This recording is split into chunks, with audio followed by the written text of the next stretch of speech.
Welcome, it's the Matt Sager Podcast, Monday, February 25th of 2019, and, you know, I've got to admit, the Oscars were not awful. None of these award shows ever are very riveting to me, personally. I mean, the best of them, the most celebrated of award shows, kind of have a tough time holding my interest, partly because so much of it is meta-contextual, right? Like, we're movie insiders celebrating movies that we may or may not have had a hand in, we may or may not have some sort of vested interest in. We're going to go really hog wild, throw caution to the wind, and the stuff that we praise, we'll praise just lavishly before forgetting about it tomorrow. So, it's not as though I love award ceremonies in general. They also tend to, quite often, and this is across the spectrum, from the Tonys to the Grammys to the Oscars and beyond, that the most truly transformative, deeply influential, often in some way slightly underground, but anyone who knows what's cool and happening is aware of this. Stuff like, for instance, in the time of the Grammys, the Clash, the Ramones, even the Beatles were snubbed. When each of these bands either broke up or band members died, it was then that they got these great posthumous awards, bands paying tribute to them, and perhaps not unrelated, advertising companies began buying up the rights to their songs now that there were less people who could actually credit off of their own work during their lifetime. I don't have a wonderful opinion of award shows in general. I think at best, they're an extraordinarily long time spent celebrating entertainment when you could instead be enjoying entertainment.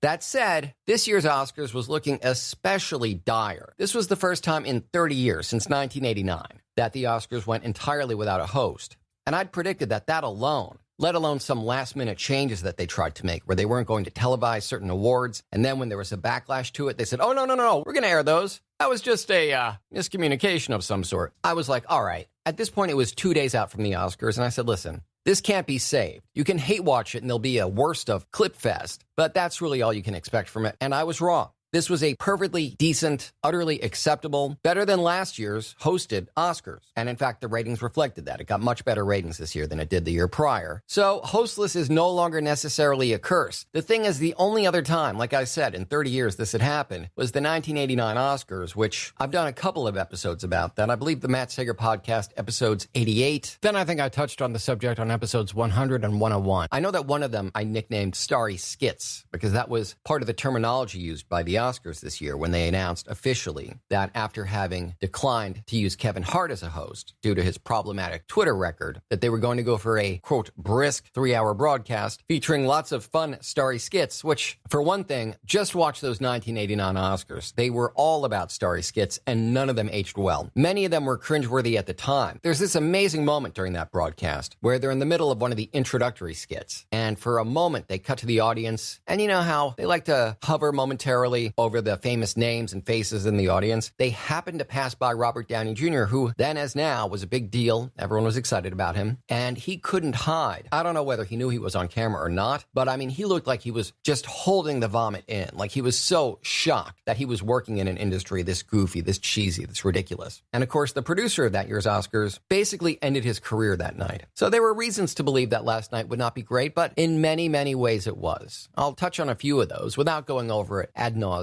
because there's just no shortage of best and worst of the Oscars last night. There's a whole separate controversy, or possibly a few of them, but one of which involves, of course it does, the president who, look, whatever your opinion of him, he has much more important things to do than comment on the Oscars, to make them about him, to take them personally, let alone to step into racial territory, which never works well for him. You know, I've lived in New York City my entire life, and one of my first impressions of Trump, my first really understandings of him as a man, this was decades after he'd been successfully sued by the city because he and his father had made it nearly impossible for African Americans to rent from them. They settled out of court, but even that hadn't really, you know, I was a kid, it didn't really make a huge impression on me. Then when I was about 16, 17, I see this full-page ad taken out in the New York Times from Donald Trump. It's about the Central Park Five, a group you may now have heard of. They were accused of, at the time, the buzzword that the news was using to create some sort of specifically racial fear was wilding, but in fact, they were accused of raping a woman in Central Park. They were coerced and threatened into making false confessions. They were put behind bars, spent decades of their life there before A, there was someone else who came out and confessed, and B, the DNA was actually analyzed, and it was clear that these people had just had their lives stolen from them. Trump, at that time, the time that they were arrested, put out a full-page ad in the New York Times calling for a return to the death penalty. And it's not as though, look, I'm not going to defend any rapist ever, but there hadn't been a trial. There'd been no evidence that these were the guys. These were underage kids facing an accusation, not a conviction. Furthermore, this death penalty was very selective. It was specifically chosen for young black men. And by the time of his candidacy, candidate Trump had many opportunities and a couple of times was asked, hey, so now that the Central Park Five have been freed, there's a documentary movie about the hell they endured and their struggle to rejoin society. How do you feel about that ad you took out calling for their death? Oh, they should have been killed. They should still be killed. I don't care. Whoever says they're innocent is wrong. They're guilty. So it's perhaps not shocking that he makes things in general about himself, particularly racial things, and particularly a guy who he's had a problem with for many years. Someone who, like him, comes from an outer borough of Manhattan. Trump is from Queens, whereas Spike Lee is from Brooklyn. Spike Lee spent the early Trump years creating masterpieces and introducing race into the national discussion in a way that had not yet really been done successfully, blazing huge new trails with movies like She's Gotta Have It, Do the Right Thing, Jungle Fever, all of which apparently, look, I don't know why Trump gets offended by racial stuff. I'm not going to call him racist. I will say he certainly comes across that way an awful lot of the time, this being no exception. Spike Lee last night, after, as I said, a decades-long career, discussing not only deeply important stuff that no one else seemed to be able to introduce to the national conversation, he did so artfully, comedically, non-judgmentally, and in a way that helped transcend all kinds of barriers, not simply of race and its representation on screen, although sadly those were still fights that he had to fight for, but representation of all sides, what the tension was about, where it came from, how there was good and bad on all sides, but racism, unfortunately, is by design. You know, people love to claim, oh, they're racist against whites, just as they're gender-phobic against women, and the problem is, when you are a dominating class, when you have historically and through today been the group that has made things all about you, that the world is designed for you, that it's got to be a huge deal, that a guy like Spike Lee must spend 30 plus years of his life trying to make art, to interject into the conversation the fact that there are more than one culture, race, background. You don't get to call him racist because he's fighting for equality. That's very different than the analogy that people on the right love to use of, oh, well, what about when they say there's too many white people or white people have too much power? Well, you might not like the way they say it. You might not even like the fact of it. But let us speak honestly for a moment here. Whether it's about race, if you're a white man, or whether it's about gender, if you're a man, it's hypothetically conceivable that you may occasionally meet up with what people love to call reverse racism or reverse sexism, in the same way that it's possible that once or twice in your life, you may win $1 million or more playing the lottery. But generally speaking, when you are the protected class, when you're the dominant ones, when you're the males, when you're white, when you can protest while being arrested without fear of violence, and others can't, when you've been able to vote since the dawn of time, and others are still fighting for their rights, you don't get to claim victimhood. You don't get to call others racist. I'm sorry, you just don't. Are there racists that are black? Yes, sure. Couple. I mean, really a couple. And one of the many ways in which they differ from white racists is that they could never get away with any, for instance, overly heated rhetoric, or certainly any kind of violence, without immediately being pounced upon in terrible, overly dramatic and painful ways by the authorities. White people can yell anything they want, anytime they want, and they might be politely asked to quiet down. So I'm just being honest, because we have these debates in this country that are ridiculous. And Trump's issue with Spike Lee, who in his entire beautiful acceptance speech, and by the way, I can't believe it's only just now that Spike Lee, after all this time, has won his first Oscar, and goddamn is it about time. He has made some of the most defining films of this generation, the one before it, and even a few in the middle there. He is an iconic filmmaker who, in technically and creatively brilliant ways, never backs away from an uncomfortable topic that needs to be discussed. So he finally won Best Adapted Screenplay for my favorite movie of 2018, BlacKkKlansman. A movie which, in a much more eloquent way, describes what I'm talking about. The fact that there's always going to be a class that's going to be considered above others, and that if you take even the slightest of verbal swipes at them, or even just hint that you may be referring to them, the president will come after you on Twitter. Whereas if you're a white supremacist working in the Coast Guard, keeping a hit list and amassing firepower to go after everyone who's a Democrat, who's a minority, anyone who Trump has ever mentioned in a speech, I believe that after being pressed repeatedly, having never tweeted about it as he does things he's passionate about, he was asked several days after this guy was arrested, how do you feel about this National Guardsman with a hit list that matches the list of your opponents and a ton of guns and bombs? And he said, oh, that's a real shame. Spike Lee, he very happily is eviscerating on Twitter today. Spike Lee said in his speech essentially, A, get ready to vote, 2020's coming. B, here's some wonderful stories about the people I've worked with, people who supported me, my family. Here's a lovely conversation I'm having with the wonderful Barbara Streisand, with whom it turns out I've got tons of things in common. We're going to joke together about it. And by the way, in accepting this, in addition to my gratitude, my message would be to remember to vote and to be on the right side of history. And at no point was the word Trump used, hinted at. No one said make America great again or MAGA in any sort of derisive way or any way at all. So you've got to have a kind of guilty conscience when you're watching the Oscars. Instead of being president, you're watching Oscars for 3 hours. I didn't even have time to do that. I watched highlights and caught up today. But whatever, it's fine. But when you are offended by hearing a black man say, be on the right side of history, there's something going on in your conscience that's telling you you're not, and you don't want to be. So he tweeted, it's a racist attack by Spike Lee, who had a look at his notes. Have you ever watched Trump speak? You ever notice that he's always staring down at his notes? It's perfectly all right to do that. Being prepared and having notes is fine. Trump is different in that he'll be addressing a room full of diplomats and won't look up and meet their gaze because he hasn't memorized any part of his speech. So there's that. But in light of that, you want to talk about white privilege. You can be at a table full of people staring down at your notes, mumbling through your dry dentures and say, I did wonderfully, give me an A. And then you can go home that night and rather than worry about the many international crises you ought to be preventing, if at least not causing, you watch Spike Lee say, be on the right side of history, and you begin a tweet storm accusing him of looking at his notes too closely. And then, of course, saying it's an attack, a racist attack on, this is a lovely bit of presumption, your favorite president. He's been using that line a lot lately. If you've been following the July 4th, we're going to be honoring your favorite president ever, me. It's a bit much that even the Academy Awards, a ceremony that, despite the many actors, actresses, and filmmakers who I admire and who I'm glad they're being awarded, it's not exactly low on ego as nights go. It is a celebration of the arts, the crafts, and of the people who are there, and that's okay. Because, among other things, it pales in comparison to the 24-hour, 7-day-a-week, 365 days a year narcissism coming from the president. So that's unfortunate, but my point is, Trump notwithstanding, other than perhaps giving BlacKkKlansman and Spike Lee in general, showing how incredibly relevant and desperately important Spike and his work continues to be, he also redefines self-centeredness, egotism, narcissism, etc. The Oscars, by contrast, looked like a night full of just humility from a group of very quiet and reserved people. But overall, it was a great night, a night that set many precedents that are indicative of the change in cinema that we're living through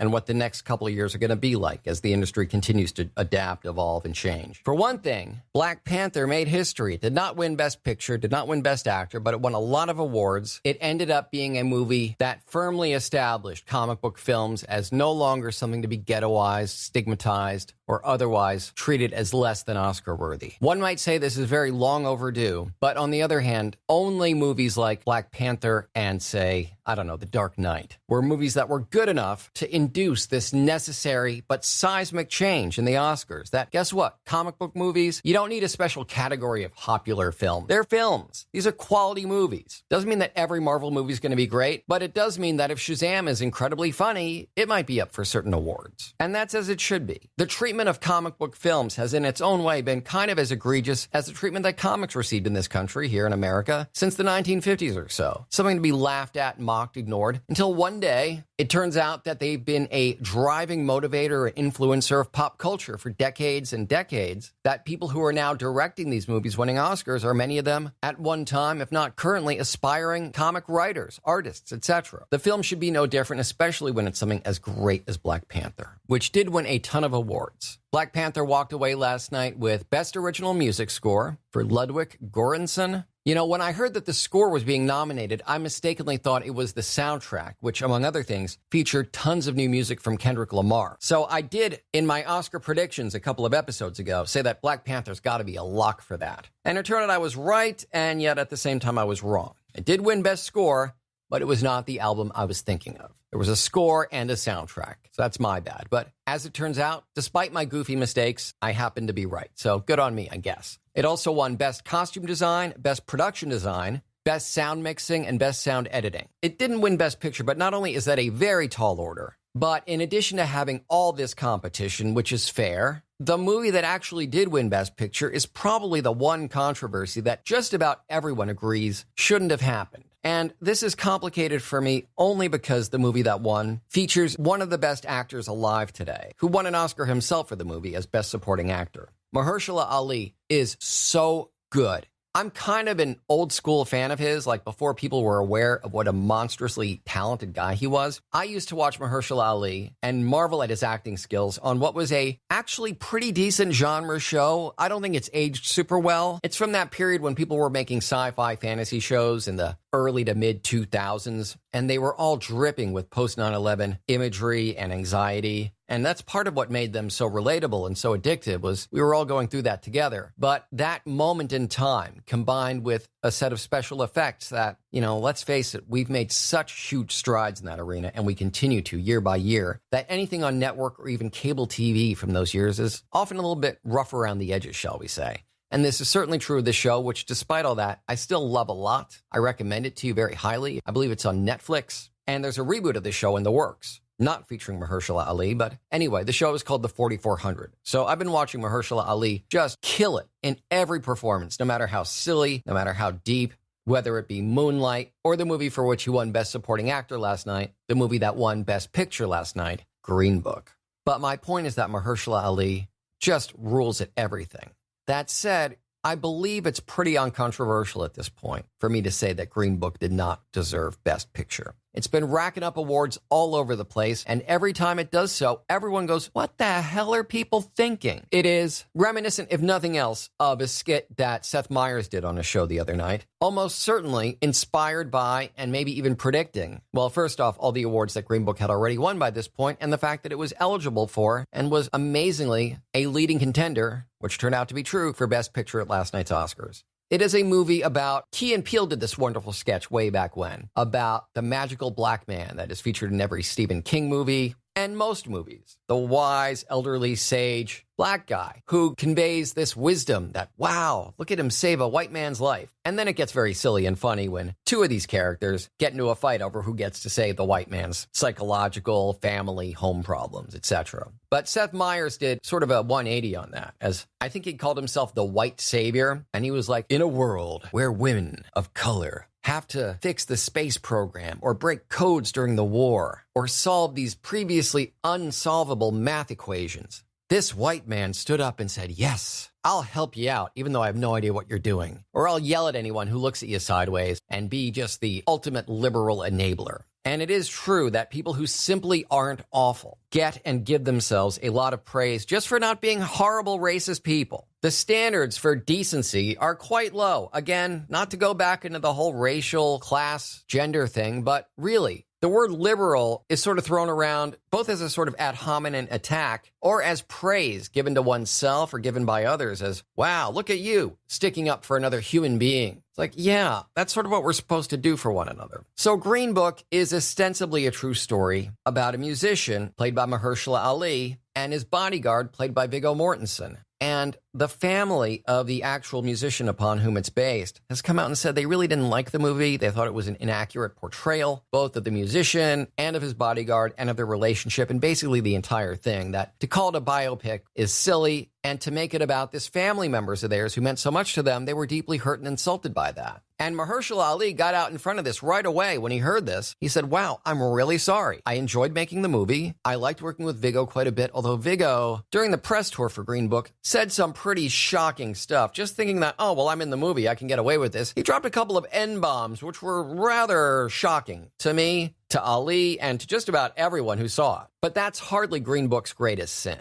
It makes a hero out of this Goomba, dummy, thug character whom Viggo Mortensen plays, and it does play on both the magical white man and the magical black man cliches. It tells this really happy, very whitewashed story about real people dealing with real struggles who could not, in the course of 90 minutes, solve race relations. It is sort of a universally despised movie, and the fact that it's especially loathed by the family of the characters portrayed speaks pretty poorly. And so, having seen this movie rack up awards at the Golden Globes, the SAG Awards, The one thing that the Oscars could have done would have been to say, all right, no one really believes this movie deserves such high praise, and we're off to a great start despite everyone's fear to the contrary. We've got a hostless show. A lot of awards have been given out to films that would have never had a chance before. This is a monumental Oscars. Maybe the Academy will get it together and vote for any one of these really wonderful films that are up for Best Picture instead of the universally reviled Green Book. Sadly, whatever article you look at today, the 10 best moments, the 10 worst moments, the biggest shocks, biggest surprises, here's a gallery of moments and images and video clips of the Oscars. The one thing that seems to be universal, as you'd expect from everything I've just said, is that the real letdown of the Oscars was Best Picture going to a film that was, by any definition, it might have been an okay movie for some, might have been fun for others, might have been just tolerable, and to many it was just simply offensive. I don't think there's anyone,